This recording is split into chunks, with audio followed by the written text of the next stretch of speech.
Здравствуйте, дорогие семиклассники! Я рад приветствовать вас на сегодняшнем уроке русского языка. И хочу пригласить в увлекательное путешествие в мир русского слова. В ходе нашего путешествия мы ответим с вами на следующие вопросы. Первое.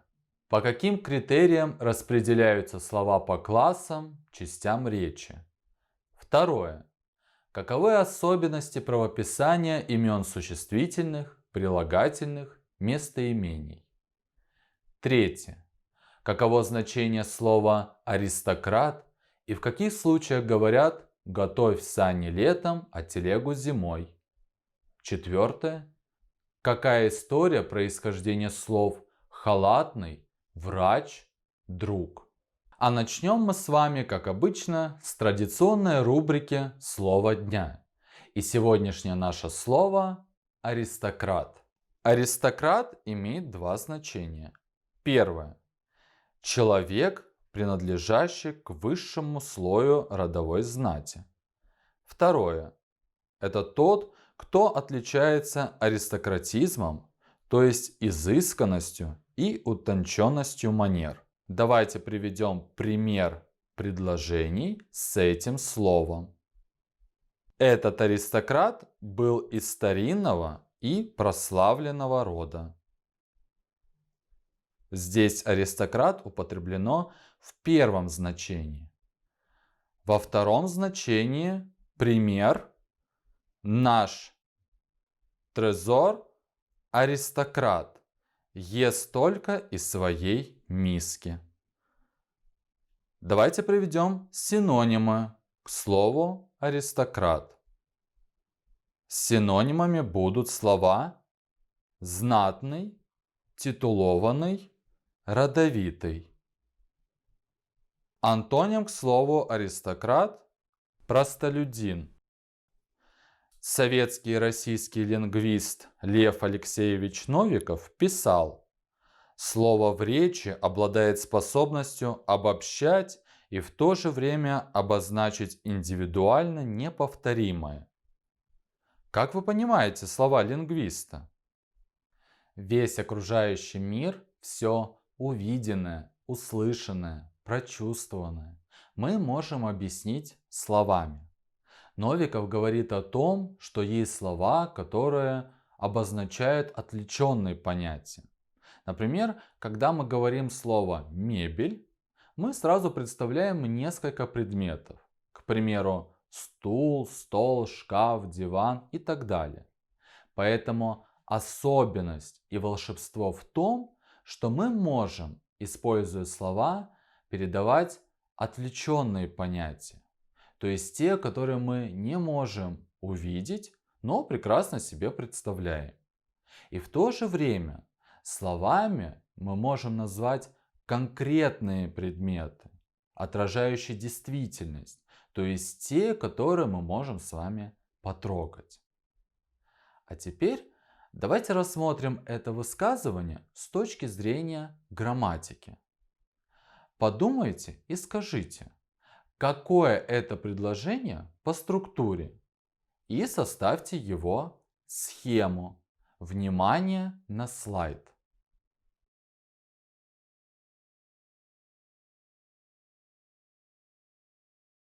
Итак, проверьте. Это предложение с прямой речью.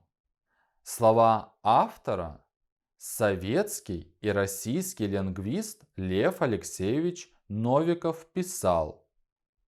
Прямая речь. Слово в речи обладает способностью обобщать и в то же время обозначать индивидуально неповторимое. Итак, в центре нашего сегодняшнего внимания слово. Давайте обратимся к словарю. Слово – это единица речи, служащая для выражения отдельного понятия. Все слова в русском языке распределяются по классам, то есть частям речи. Распределяются они согласно следующим критериям. Первое. Смысловая значимость, то есть предмет, качество, признак, действие или состояние. Второе. Морфологические признаки. Третье. Синтаксическая роль в предложении. Все слова в русском языке имеют свою историю возникновения. Некоторые из них имеют историю необыкновенную, необычную. Так в чем же необычность происхождения таких привычных нам слов, как халатность, врач, друг? Давайте мы это с вами сейчас и узнаем. А узнаем мы это из нового учебника. Внимание на слайд. Всем нам известное слово халатность взяло свое начало совсем не от халата. Оно произошло от слова халад, то есть холод. Таким образом, если человек говорит о халатном отношении, то он имеет в виду то, что его оппонент весьма прохладен к какому-либо делу. А слово «врач» произошло от глагола «врати». Однако это не означало в те времена ложь. Данный глагол переводился как «знать», «говорить» в современном понимании. А вот «друг» – это слово, произошедшее от понятий «другой», «чужой». Сегодня же так называют только самых близких людей, ставших буквально родными. Кстати, практически во всех славянских языках «друг» звучит почти одинаково. В чешском и словацком «друг», в польском «друг», даже в литовском это «draugas». Итак, что мы узнали? Мы узнали, что значение слов со временем может меняться. Как это произошло со словами «врач» и «друг». Что не все близкие по звучанию слова могут иметь одну родословную. Как это произошло со словами «халат» и «халатность». Если я вас заинтересовал темой происхождения слов и вы хотите узнать больше, предлагаю посетить ВКонтакте сообщество «Интересная этимология». Вы узнаете много интересного о словах и их происхождении. Ссылку на это сообщество вы сейчас видите на экране. Итак, а теперь выпишите выделенные слова из нашего текста и укажите их часть речи. А также я вас прошу доказать принадлежность этих слов к той или иной части речи. Внимание на слайд.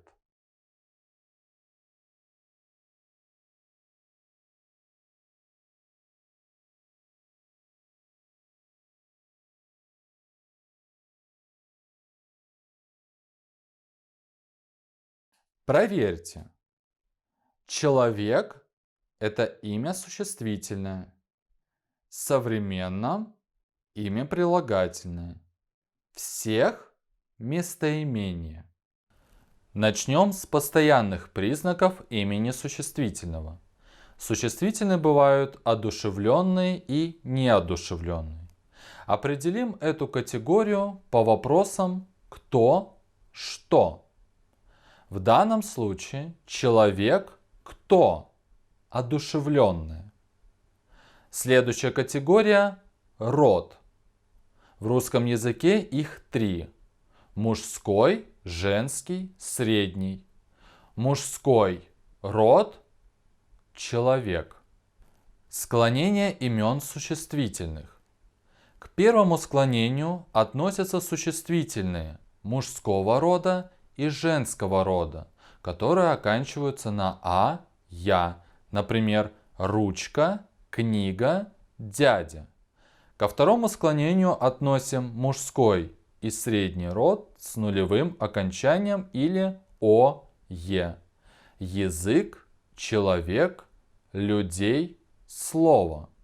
К третьему склонению относим существительные женского рода с мягким знаком на конце, например, ложь. Есть у нас разносклоняемые существительные, например, времена. Еще один постоянный признак – собственное или нарицательное. Имена собственные – это все возможные имена людей, клички животных, названия городов, рек, например, Актелек, Айдана, Бишкек, Аламедин. Человек – это существительное нарицательное. А сейчас рассмотрим непостоянные признаки имени существительного. Большинство имен существительных изменяются по числам. Например, единственное число – слово, множественное число – слова, дело – дела.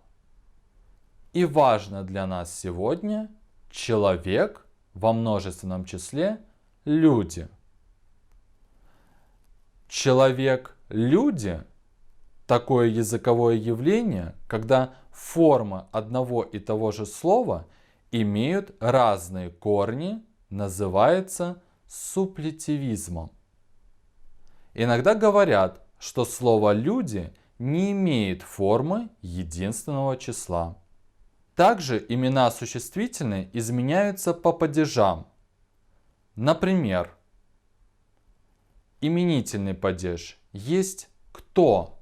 Человек, люди. Родительный падеж нет кого? Человека, людей. Дательный падеж дать кому? Человеку, людям. Винительный падеж вижу кого? Человека, людей. Творительный падеж доволен кем? Человеком, людьми. И предложный падеж думаю о ком? О человеке, о людях.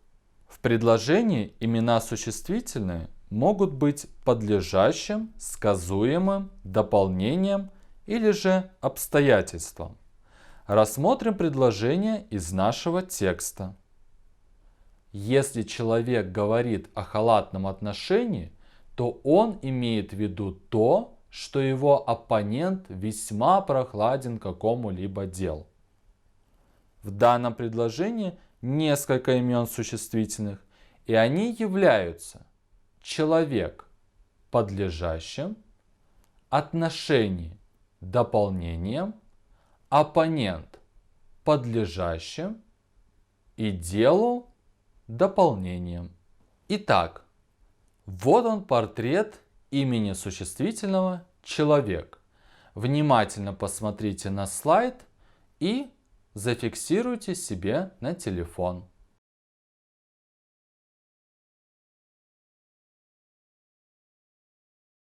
А сейчас, дорогие семиклассники, давайте повторим орфографию имен существительных на примере выписанных нами слов. Внимание на слайд. Оппонент – это существительное с удвоенной согласной, которое необходимо запомнить.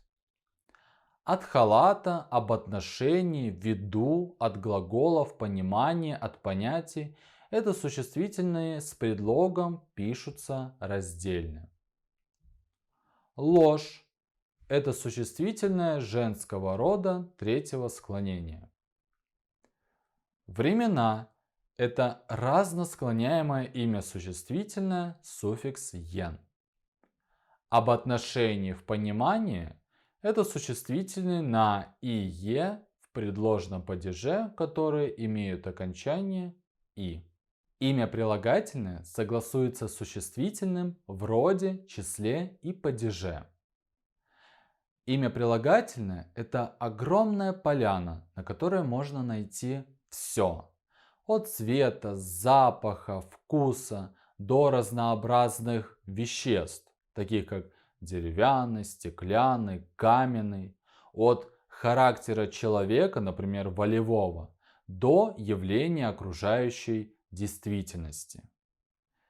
На этой огромной поляне растет дерево познания с листочками, именами всех предметов. Ведь прилагательное не может существовать без имени существительного. А иначе кому оно будет служить? Кому нужны будут все его признаки? А сейчас давайте вспомним морфологический портрет имени прилагательного. Но для начала выпишем их из нашего текста. Внимание на слайд. Выполним аналогичную работу со словом «современный». И возьмем наше предложение. Глагол «врать» переводился как «знать», «говорить» в современном понимании. Итак, начнем с постоянных признаков. Прилагательные мы знаем, бывают качественные, относительные и притяжательные. Наше слово «современный» можно сказать очень современный, более современный. То есть признак может проявляться в различной степени. Значит, это качественное прилагательное. И мы сразу вспомнили, что большинство качественных прилагательных имеют степени сравнения и краткую форму.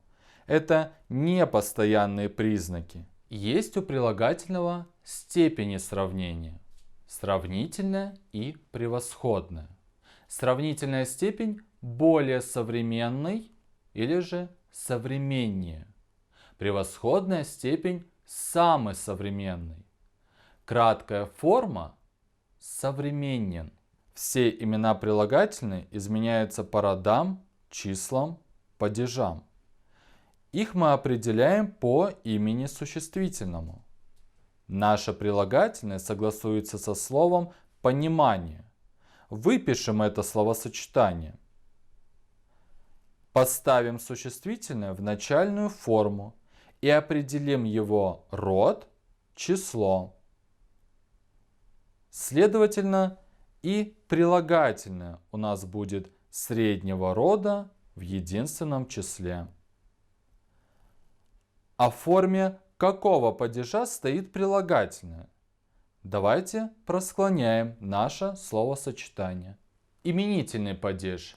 Есть что? Понимание какое? Современное. Родительный падеж нет чего? Понимание. Понимание какого? Современного. Дательный падеж дать чему? Пониманию. А пониманию какому? Современному. Винительный падеж вижу что? Понимание. Понимание какое? Современное. Творительный падеж доволен чем? Пониманием. Пониманием каким? Современным. Предложный падеж в чем? В понимании. А в понимании каком? Современном. В данном случае наше прилагательное стоит в предложном падеже. Кстати, окончания прилагательного совпадают с окончанием вопроса. В предложении имена прилагательные чаще всего являются определением или сказуемым. Давайте проверим. Глагол «врать» переводился как «знать», «говорить» в современном понимании. Обратите внимание, современным является определением. Итак, вот он портрет имени прилагательного «современный». Можете зафиксировать его себе на телефон.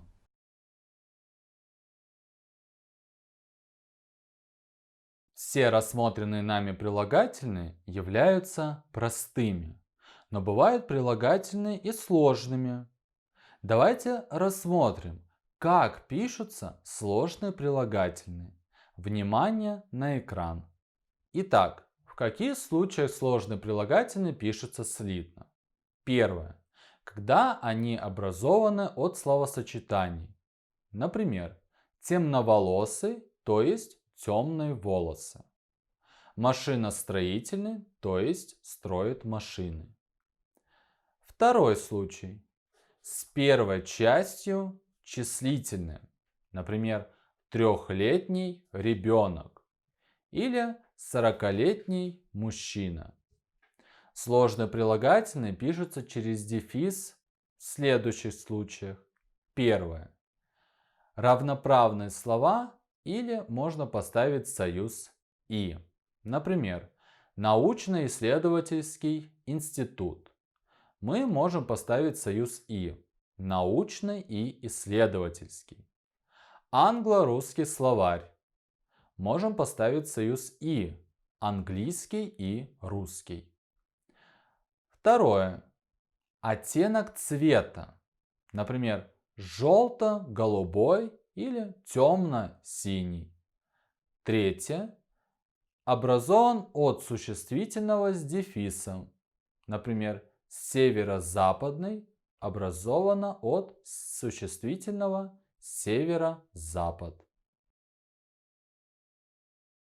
Местоимение – это самостоятельная часть речи, которая указывает на предмет, признак, количество, но не называет их. А теперь я проиллюстрирую данное определение отрывком из стихотворения Льюиса Кэрролла из его знаменитой «Алисы в стране чудес». Это стихотворение состоит почти из одних местоимений, потому-то мы и не можем ничего понять.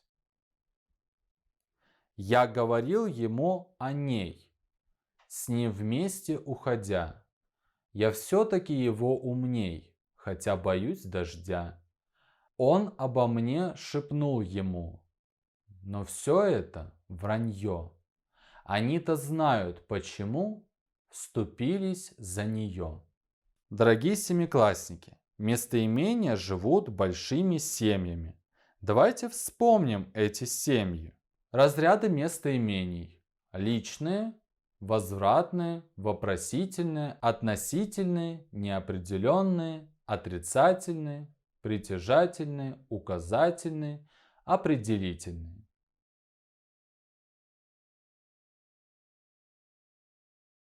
Дорогие семиклассники, а сейчас давайте поиграем в игру «Четвертое лишнее». В каждом предложении лишнее какое-то местоимение по разряду. Внимательно на них посмотрите и определите, какое же здесь лишнее местоимение. Внимание на экран.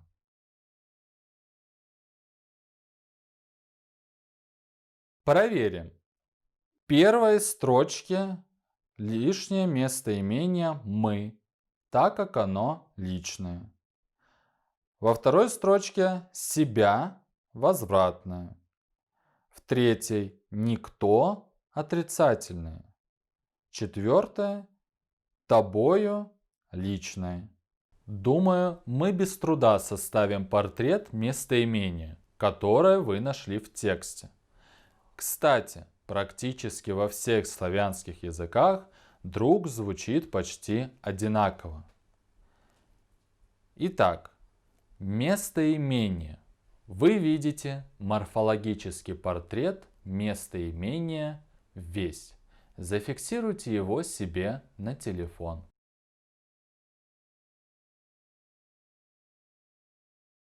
Итак, дорогие семиклассники, пришло время подвести итог. Оцените, пожалуйста, правильность утверждения. Отвечайте только «да» или «нет».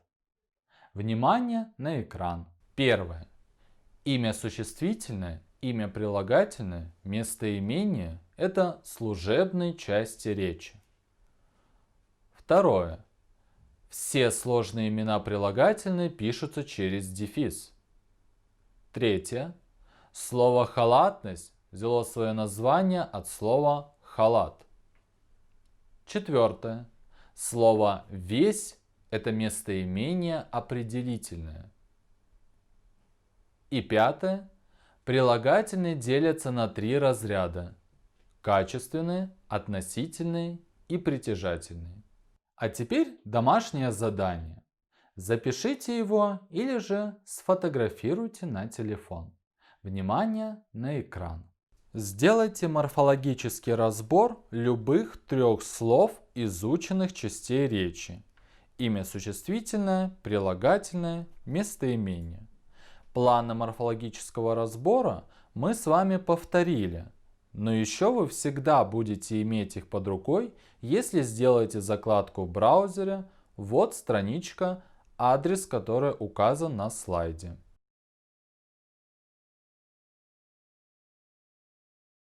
И перед тем, как закончить наш урок, я предлагаю обратиться к традиционной и всеми любимой рубрике «Тайны русского языка». И сегодня у нас с вами пословица готовь сани летом, а телегу зимой. Любые трудности, неизбежные на жизненном пути, при ближайшем рассмотрении оказываются вовсе не трудностями, если хорошо продумывать собственные шаги и не лениться. Об этом напоминает пословица «Готовь сани летом, а телегу зимой». Почему же готовить сани надо было именно летом? Есть же целая осень впереди. Дело в том, что уклад жизни крестьянина был расписан по дням. Интенсивный физический труд на земле начинался в конце марта, начале апреля и завершался примерно к середине октября. В старину в этот день выпадал первый снег, и думать о том, как сделать сани, было уже поздно. А до этого времени люди занимались уборкой урожая, подготовкой полей к зиме, уборкой во дворах, делами торговли. К тому же и необходимую для ремонта саней древесину проще было добыть летом. Что касается телеги, то зимой времени на ее изготовление оказывалось предостаточно. Во дворе и в поле делать было нечего, оставались домашние дела. Починка утвари, одежды, мелкий ремонт в избе. Так, мудро распределяя сезонные дела по всему календарному году, крестьяне осуществляли максимально комфортно для себя управление временем. Предлагаю взять пример с крестьян и непременно выполнить домашнее задание. Ведь нужно готовить сани летом, а телегу зимой. Потом просто может и не быть этого времени. Ведь всему свое время. Ну а на сегодня наш урок подошел к концу. Я вам всем желаю удачи, успехов. До встречи на уроках русского языка.